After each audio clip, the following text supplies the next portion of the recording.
Hey everyone, Trey Mick here, and today we're going to dig into Magnet Ignite, a SaaS triage tool allowing for quick triage of endpoints for a variety of case types.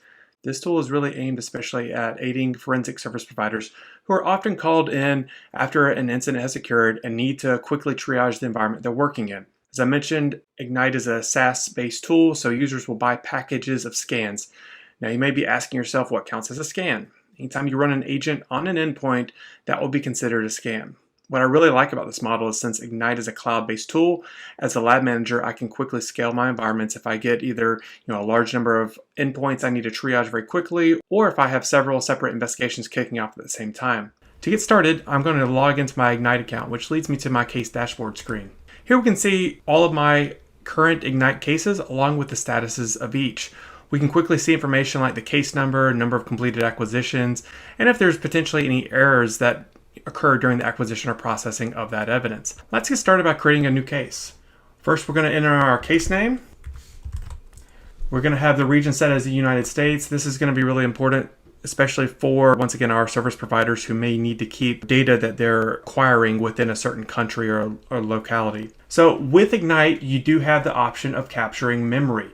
One thing to keep in mind, though, with memory is typically this is going to take much longer time than just collecting things like file log activity, internet activity, live system artifacts, things like that. But we can absolutely collect this, and this is fantastic for you might be working an incident response case, malware, ransomware, things like that, where you want to quickly create an agent that can collect the memory from these affected endpoints. For today, I'm going to go ahead and select file activity, file log. For this incident response, which includes a bunch of artifacts such as prefetch files, remote desktop protocol, scheduled task, Scrum, startup items, user assist, and Windows event logs. I'm also going to include internet activity, some live system artifacts, network activity, definitely some USB removable device activity. I want to see what they've inserted into their system, and any other system activity that might warrant us digging into for this investigation. Optionally, we have the ability to add in keywords. So if there's something you are specifically looking for, or perhaps maybe your client gives you a keyword list, whether it be for an HR investigation or maybe their EDR platform caused an alert on a specific file, you have that ability to add in those keywords for this. But I'm going to leave the keywords off for this case. I'm going to go ahead and hit create new case. Now you have some options here with either download agent or download covert agent. One thing to keep in mind is if you're working a case where maybe the customer of yours does not have a traditional incident response or forensics team, you might need to be working with their IT department, and you might be sending them an email with a list of instructions of what all they need to do. This can include the link that we just copied to our clipboard, where they can come and download that agent. Now you have the option of the agent, and if you just download this one, when they launch that executable on that endpoint, the command prompt will run in the background and you'll be able to see that as it's running. If you don't need to be covert, that's fine. You can also, though, download the covert agent or send them the direct link to that as well. Now, that covert agent, essentially, once they run that executable, it will run in the background. The end user will not see anything on their desktop. So maybe you're giving them the agent, they're going to push it via maybe their MDM solution or their EDR tool, and it's going to do the collection on your behalf. Fantastic. You can use that covert option. We can click that link and just show you what that would look like for our end user. So here they would just hit download agent, they would be able to download it, they would get that executable, and then they could push that once again, whether they're using an MDM or other tools that they have within their environment that allows for pushing executables. So just something to keep in mind there.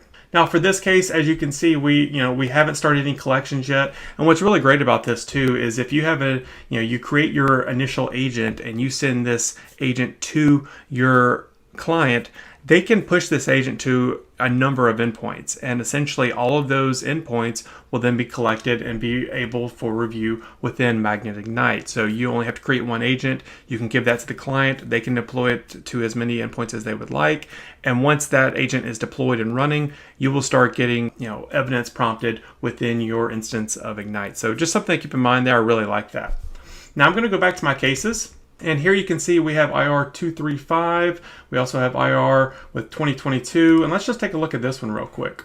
Now here you can see I've already deployed the agent and collected it, and now we are processing, which is great. It's giving me a status update here.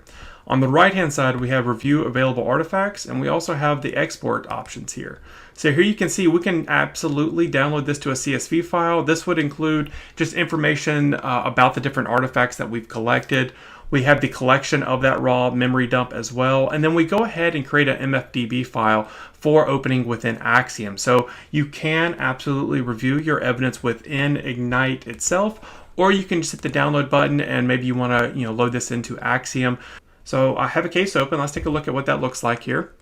So here I have downloaded the MFDB file from Ignite, and we can see it's a memory case. Even though the case is still processing for the live system artifacts, it already finished the acquisition and processing of the memory. So once again, I can start my investigation while Ignite finishes processing the additional evidence. So let's go ahead and take a look at what we have collected with Ignite and now looking at within Axiom. So I'm going to go from case dashboard over to artifacts view. And as you can see here, we have our memory with all the different artifacts that we have pulled from this. And perhaps for this case, we are looking for the use of Dropbox on this endpoint. And maybe they're not allowed to have Dropbox installed or use Dropbox in this environment that our client has asked us to investigate. So I can go down to timeline here, and obviously there's a lot of different ways you can investigate this, but I'm going to do a quick filter on this column looking for Dropbox. And as you can see here, we do have some hits within Dropbox, both within drivers. We have the executables with process times, things being executed here. So it's definitely telling me I'm on the right track here, and that there definitely seems some Dropbox activity within this environment and within this endpoint. Let's go ahead and hop back over into Ignite and see what else we can see.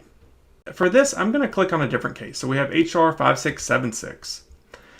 And this was actually an agent that I ran on my local endpoint. So this was an agent that I ran on my local endpoint. So you'll see my name here. And as you can see, when I come over to the exports, I have the option of pulling down the zip for the Axiom case file, the collection of that data, as well as the CSV file. The CSV file is really nice to have as well, especially if you need just to provide quick feedback to your clients about information you've pulled or something specific that they're looking for. So this is going to have all the different artifacts that we have collected within Ignite, really broken down into individual zips. This is what that will look like once you download that zip file. So we see there's some Facebook URLs, we have some link files, jump list, and all of these will all just have independent artifacts listed within them. But let's go ahead and jump right back into Ignite. You can absolutely do all the exports and review this evidence outside of Ignite. But one thing that I do really like about Ignite is you can review this directly from the UX here. So I just hit ready for review. I get the basic collection information of what I collected from this endpoint. And on the left-hand side, we can start working down through this list. So maybe removable device activity is something of interest, and USB devices that have been plugged in. So I can select that and see, okay, we've got webcam, we've got a USB hub potentially. There are some disks being plugged in here, so maybe we need to start exploring what those were for this case. We also have things like network activity. So we can get a running list of what was going on within their network. And as you can see here, we've got the Wi-Fi, we have some IP addresses here. As we continue looking, we have file activity, we have a file log, live system artifacts, once again, who was logged on. And as you can see, I was logged in to this console, what those running processes were. That might be important as well, especially if you're working in more of an IR type case. So a lot of good information that you can very quickly and easily identify from just using Ignite's UX here. Maybe once again though, this investigation revolves around Dropbox. So let's take a quick look at Dropbox. And we sure enough do get some hits from Dropbox. We can go file activity, see jump list. Here you can see we do have some hits within Dropbox, web visits, and we can get a running list of those URLs as well. So a very quick and easy way to filter your data for your investigations as you're working them without even having to export anything from Ignite. Thanks for checking out Ignite. If you have any questions, please don't hesitate to reach out to the team.